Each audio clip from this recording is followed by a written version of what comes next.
Alam mo, ang dami ko nang na-interview. It's just uncontrollable. Because that's just, I'm shocked. I am shocked that he thinks na mas mainitin yung ulo ko. That's a Totoo shock. yun. Ako ang nagpapalamig ng ulo mo. Oh my God! Pero, when yung times na kailangan mo si Robin, he's there. Oo, he is there. Like, I'm so great. Like, especially recently, I went through a tough time. And Robin once again proved that when he's needed, he's there. When, yung alam niya, the times, kasi minsan lang yun that I'm down. So, he never fails to prove na he's there. So, Tignan nyo naman po ang lambing. O kahit natutulog kami sa gabi, ganyan ako ng ganyan dyan. Yeah. Tignan nyo naman. Really? Inaalis pa niya yun sa gabi. Ako nakakahawakan ko na yan. Sa alisin na naman niya, pwede bang wag nang gumaganon? oh my God! So, nagigets mo pala. Kasi, di ba, may kunwari nakaganyan. Gusto niya, ginaganon pa. So, hindi ka makakatulog. Kasi may gumagano'n. So, ako, hino-hold ko yung gano'n para mag-stay na lang. Siya naman, gagano'n pa yan nasa more. So, that's why, ngayon, alam niya pala. Pero ginagawa niya pa rin. Sino sa inyo mas seloso? Siya, siyempre. Hindi, ako. Ikaw? Totoo. Pero hindi naman nagsiselos ngayon kasi sobrang, it's crazy already kapag magselos pa because naka-devote kaming dalawa doon sa family namin.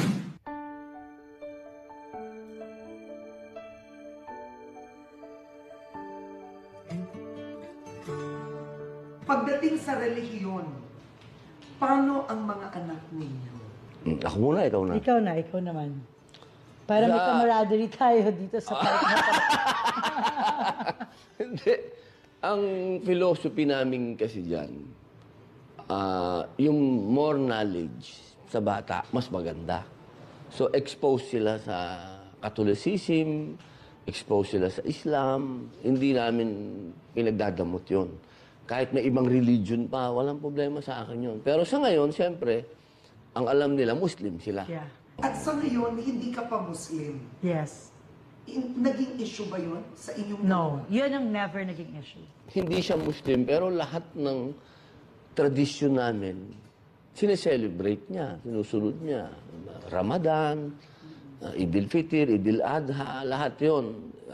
National Hijab Day, lahat yon. Kung ano yung ginagawa niyang celebration pag Pasko, ganun din ang ginagawa niyang celebration pag Idil Fitr. So medyo malaki lang ang gastos kasi ang dami. Double yung celebration lahat. Oo. Okay, wait. May deal breaker ba sa marriage ninyo? Yes. In the very, very start pa lang, one lang ang deal breaker. I said it can only be me. That's all. Yun naman. Sa akin naman, sinabi ko sa kanya, yung revolusyon. Talaga, wag mong kukontrahin yun. Kasi nandun ako sa loob ng revolusyon. Yun naman. Kahit kailan naman, di siya nagkumontra doon. Nagbibigay pa ng budget yan pagka kailangan. Like before we got together, he said, there are things about me. I have children, and I have Mindanao. So ever since, those are yung off limits. Children off limits, Mindanao off limits. Walang tanong yon. Bawa, sinabi ko sa kanya, pupunta ako dito, pupunta ako doon, kahit delikado. Yeah. Hindi siya, support At ikaw malinaw naman sa'yo. Yes, yun lang. Siguro naman kaya yun, di ba? Kaya nung kampanya dati ni Mayor Duterte, wala siya talagang doon. Ikaw lang yun. Kahit na namulubi ako ng mga panahon na yun. Talaga? Oo, gastos talaga. Nung iba ang kandidato, gumastos ako pera ko. Pero nung ako ang kumandidato, siya ang gumastos.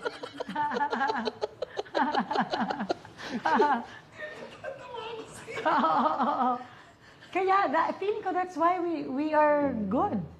Yeah. Yeah, we have a light marriage. Doon niya naumpisahan yung live selling eh. Yeah, yes, when he was running. I like that. You have a light We have a light marriage. We have a light marriage. it's very normal. Alam mo yon, it's very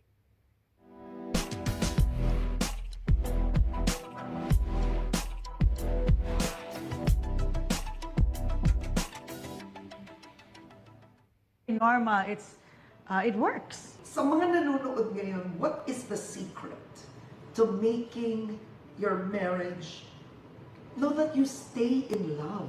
Ano, nakasuporta ka doon kung saan yung love nung mahal mo. Yun ang sikreto. Siyempre, sa una, meron ka kagad, ano ginagawa mo na yan? Ano ba yan? Maganda para ba sa'yo yan? Nagpupuyat ka, nagaganon. Pero pag nakita mong masaya siya doon, talagang kung 100% siya, 100% din ako doon sa ginagawa niya. Ganon din sa akin. But would you say, Robin, that si Mariel is the one? Oo naman. Siyempre. Oo, 100%. How did you know? How would they know? Si Mariel susunod muna bago mang-away. yeah. Wala muna siyang kontra. Andun ka sa moment na yun. Susunod muna siya doon. Pagkatapos noon, tsaka lang siya baka pwedeng ganito. Alam niya minsan, mali na yung nagmamapa ako, mali. Hindi mga away yan kasi mawala na kami hanggang... saka lang siya yung suggestion ko, no, I let him do it. Sige, they will walk. Pagka sinabi ko na sa kanyang mukhang nawawala tayo, Diba, saka lang siya the worst kasi yung parang hindi, mali yan, ganito yan, yung dalawa kayong nag-aanuhan doon. You know what I mean, di ba? So I don't. And So she is patient. I'm really patient. Totoo yun. Everything I said is true. Totoo yun. How to make the marriage work? How do you stay in love? You have to like the person. Kasi once you start not liking the person, it's hard to love someone you don't like. Diba? So, you have to really like the person. So, and I really like him. Diba? I really like him. So, that's how to stay in love. To make it work, I feel you also have to know your place. For both.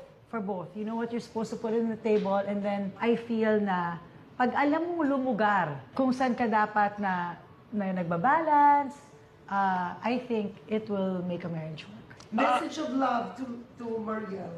Kahit bata siya, sa akin ng 15 years old, masyado ako maraming natututunan sa kanya pa rin. Yung siguro, kaya ako in love sa kanya, marami ang bagay na alam kong wala ako sa sarili ko, pero nakikita ko sa kanya. Ako, babe, I told you that I was so grateful to you, lalo na now, because during the times that it matters, you're really there. And I am so grateful for you. I love you. Ano sa Tagalog yun? Ayaw mo yung bigote. Kiliti ako, babe. Oh my God. Date totoo. Ayaw mo. No, I don't like it. I don't like it. And then, touchy Gusto mo subject sa yan. kanya. Gusto mo yan Touchy eh. subject sa kanya yun. Pag sinasabi ko, oh my gosh, tumama sa akin yung bigote. That's why I'm telling you, we're so different. Tapos sabi niya, lalo pa niyang gaganunin.